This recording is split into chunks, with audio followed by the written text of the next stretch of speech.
നിങ്ങളുടെ ഇഷ്ട പരമ്പരകൾ എക്സ്ക്ലൂസീവായി സൺ നെക്സ്റ്റ് ആപ്പിലൂടെ തികച്ചും ഫ്രീ ആയി. ഇപ്പോഴേ ആപ്പ് ഡൗൺലോഡ് ചെയ്യൂ.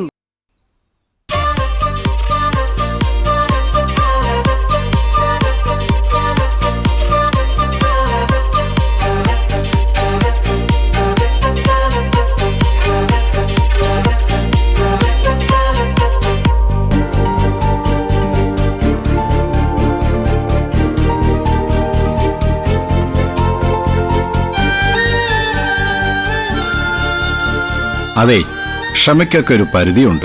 എന്തെങ്കിലും പറയാനുണ്ടെ വേഗം പറയ്, അല്ലെങ്കിൽ ദേ ഞങ്ങൾ എഴുന്നേറ്റ് പോവേ. ഇത് വല്ലാത്തൊരു സസ്പെൻസാ. പറ മോനെ, എന്തിനാ ഇങ്ങനെ എല്ലാവരെയും വിളിച്ചു വരുത്തിയേക്കുന്നേ? ഉള്ള കാര്യം പറയാലോ, ഇത് ഏട്ടന്റെ കളിപ്പേരാണെന്ന് എനിക്ക് തോന്നുന്നത്. നമ്മളെല്ലാരും ടെൻഷൻ ആക്കിയിട്ട് അവസാനം പറയും നമുക്ക് പോയി ഭക്ഷണം കഴിച്ചാലോ എന്ന്. അത്രേ ഉള്ളു കാര്യം. എന്നെ പൊന്നെ ഏട്ടാ, എന്തോന്ന് വെച്ചാ പറ. എനിക്ക് 100 കൂട്ടം ജോലിയുള്ളേ. ഇനി ഏട്ടത്തിയുടെ അതേ ലൈനെങ്ങാനും ആണോ നിനക്കും? നിന്റെ ഭാര്യയും കൂടി വന്നാലേ പറയൂ എന്നെങ്ങാനും ഉണ്ടോ? ഇനി ആ മാഡം വരുന്നത് വരെ ഞങ്ങളെല്ലാം കാത്തിരിക്കണോന്നായിരിക്കും അല്ലേ? ഏയ്, അത് വേണ്ട. നിധി വരുന്നതിന് മുമ്പ് ഇക്കാര്യം നിങ്ങളോട് എനിക്ക് പ്രസന്റ് ചെയ്യണം.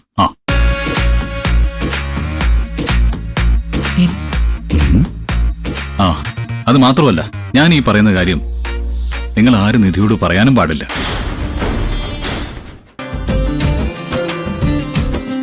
ഇതൊരു വലിയ സസ്പെൻസാ. സമയത്ത് മാത്രമേ നിധി കാര്യം അറിയാവൂ.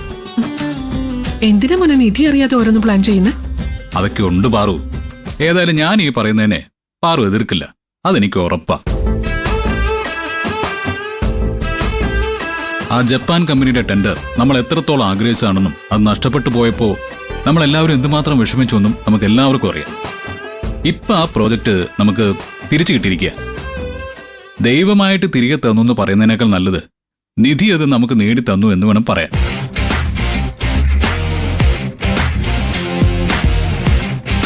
ജപ്പാൻ പ്രോജക്റ്റ് നമുക്ക് നഷ്ടപ്പെട്ടതിലൂടെ ഇൻഡസ്ട്രിയിൽ തന്നെ നമുക്കൊരു ബാഡ് ഇമേജാണ് വീണത്. നമ്മളത് തിരിച്ചു നേടിയെന്ന് അറിഞ്ഞപ്പോ എല്ലാവരും അത്ഭുതത്തോടെയാണ് നോക്കിക്കണ്ടത്.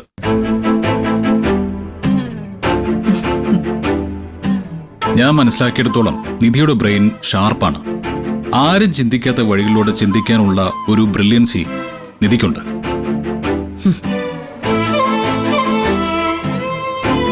ഒരു നല്ല ബിസിനസ്സുകാരന് വേണ്ട തോട്ട്സും ദീർഘവീക്ഷണവും എനർജിയും ഒക്കെ ഉള്ള ആളാ നിധി. അതുകൊണ്ട് ഞാനൊരു തീരുമാനം എടുക്കുകയാണ്.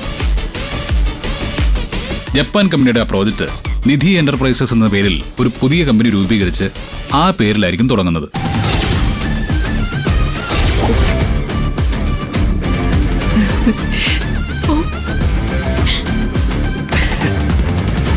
അത് മാത്രമല്ല, ആ പ്രോജക്റ്റിന്റെ ഹെഡായി ഞാൻ നിധിയെ പോസ്റ്റ് ചെയ്യാൻ പോവുകയാണ്.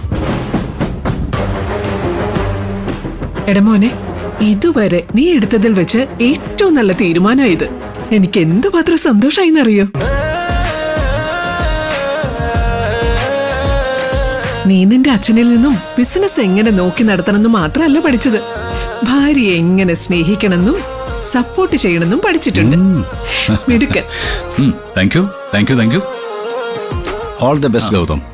നിധിയുടെ പേരിൽ തുടങ്ങുന്ന ഈ പ്രോജക്റ്റ് നമ്മുടെ സ്ഥാപനത്തിന് പേരും പ്രശസ്തിയും സമ്പത്തും എല്ലാം ഉണ്ടാക്കി തരും. I am confident about that. ഞാനീ ലോകമെന്ന് പറഞ്ഞ് ജീവിച്ചവനായിരുന്നു എന്റെ ഗൗതം. ആ നിധി ഇവനെ ഇങ്ങനെ ആക്കി കളഞ്ഞല്ലോ. എന്തായാലും നിന്റെ ഈ ഡിസിഷൻ കറക്റ്റാണ്, അതൊരിക്കലും തെറ്റില്ല. ചേട്ടാ സത്യമാ, ഈ വാർത്ത കേട്ടപ്പോ എന്ത് സന്തോഷമായെന്ന് അറിയാമോ? വളരെ നല്ലൊരു തീരുമാനമാണ് ചേട്ടാ എടുത്തേ. താങ്ക് യുടാ. ചേച്ചി ഇങ്ങോട്ട് വരട്ടെ, വന്ന ഉടനെ തന്നെ ഞാൻ ഈ സന്തോഷ വാർത്ത അറിയിക്കാം. ഒറ്റ വീക്ക് വെച്ച് തന്നാണ്ടല്ലോ, ഇങ്ങനെയുണ്ടോ ഒരു പൊട്ടി? ഞാൻ ആദ്യം പറഞ്ഞാണ് തൽക്കാലം ഇതൊന്നും നിധി അറിയിക്കരുതെന്ന്. ഇതൊരു വലിയ സർപ്രൈസ് ആയിരിക്കും. നിധിയുടെ പേരിലുള്ള ഈ പ്രോജക്റ്റ് ഞാൻ അനൗൺസ് ചെയ്യുന്നത് എവിടെ വെച്ചായിരിക്കും അറിയോ? എവിടെ വെച്ചാടാ മോനെ? പ്രണവിന്റെ ബർത്ത്ഡേ ഫംഗ്ഷൻ വെച്ചായിരിക്കും ഞാൻ ഈ പ്രോജക്റ്റ് അനൗൺസ് ചെയ്യുന്നത്. അത് വിളിച്ച് ഇടത്തി ഒന്ന് ഞെട്ടും.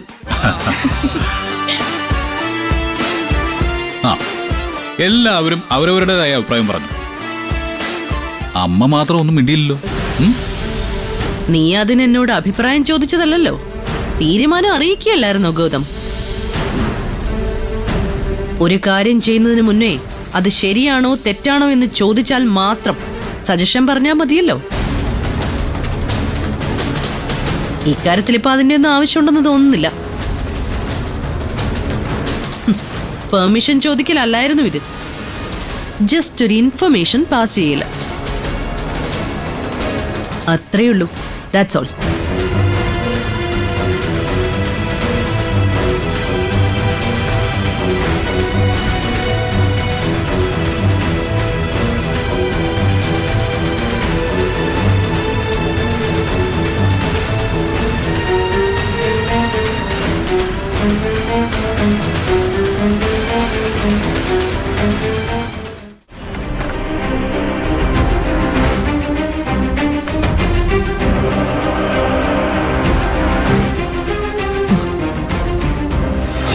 ജപ്പാൻ കമ്പനിയുടെ ആ പ്രോജക്റ്റ് നിധി എന്റർപ്രൈസസ് എന്ന പേരിൽ ഒരു പുതിയ കമ്പനി രൂപീകരിച്ച് ആ പേരിലായിരിക്കും തുടങ്ങുന്നത്.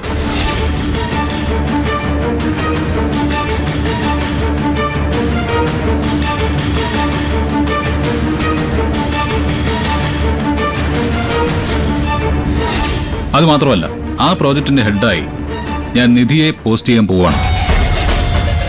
ഇവൻ എന്തിനാ ഇങ്ങനെ നിധിയെ തലയിൽ ചുമന്നുകൊണ്ട് നടക്കുന്നതെന്നാ മനസ്സിലാവാത്തത്.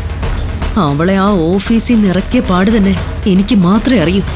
അപ്പോഴാ അവളുടെ പേരിൽ ഒരു പ്രോജക്റ്റ് തുടങ്ങാൻ പോകുന്നത്. അവളുടെ പേരിൽ ഒരു കമ്പനി, പ്രോജക്റ്റ് ഹെഡ് നിധി. ഇതിൽ കൂടുതൽ അപമാനം എനിക്കിനി എന്താ വരാനുള്ളത്? പുതിയ പ്രോജക്റ്റ് ഒരിക്കലും നിധിയുടെ പേരിൽ തുടങ്ങരുത്, തുടങ്ങാൻ അനുവദിക്കില്ല ഞാൻ.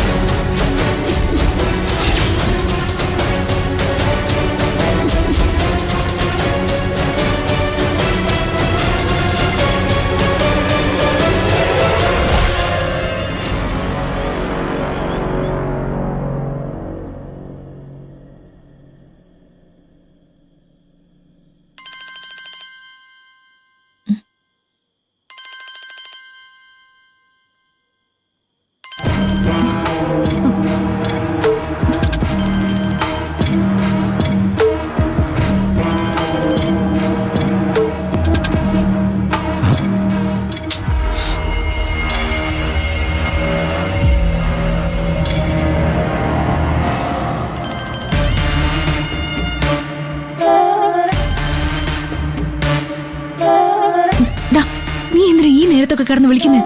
നിനക്കെന്താ രാത്രിയെ പേടിയാണ്? എത്രയോ കാലം എന്റെ കോളുകൾക്ക് വേണ്ടി നീ കാത്തിരുന്നിട്ടുണ്ട്, രാത്രിയെന്നോ പകലെന്നോ ഇല്ലാതെ. ഇപ്പൊ മാത്രം എന്താ നിനക്കൊരു പുച്ഛം? ആ, പറഞ്ഞ കാര്യം ഓർമ്മയുണ്ടല്ലോ. നാളെ രാവിലെ 10 മണിക്ക് മുമ്പേ 10 ലക്ഷം രൂപ എനിക്ക് കിട്ടിയിരിക്കണം. 10 മണിയാണ്. അത് കഴിഞ്ഞ് 10:01 കഴിഞ്ഞാ നിന്റെ വീഡിയോകൾ റിലീസായിരിക്കും. ഒന്ന് ഓർമ്മിപ്പിക്കാൻ വിളിച്ചതേ ഉള്ളൂ. 10 ലക്ഷം രൂപ കിട്ടിയില്ലെങ്കിൽ നീ നാളെ വലിയ ഉയരങ്ങളിലെത്തും ശിവാനി. സൂപ്പർ സ്റ്റാർ ആവും.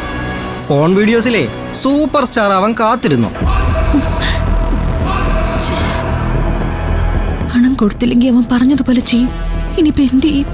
എന്തെങ്കിലും ഒരു വഴി കണ്ടുപിടിച്ചില്ലെങ്കിൽ ഞാൻ ആത്മഹത്യ ചെയ്യേണ്ടി വരും. ഈശ്വരാ, വേറെ വഴിയൊന്നുമില്ല. എങ്ങനെയും പണം ഉണ്ടാക്കിയേ പറ്റൂ.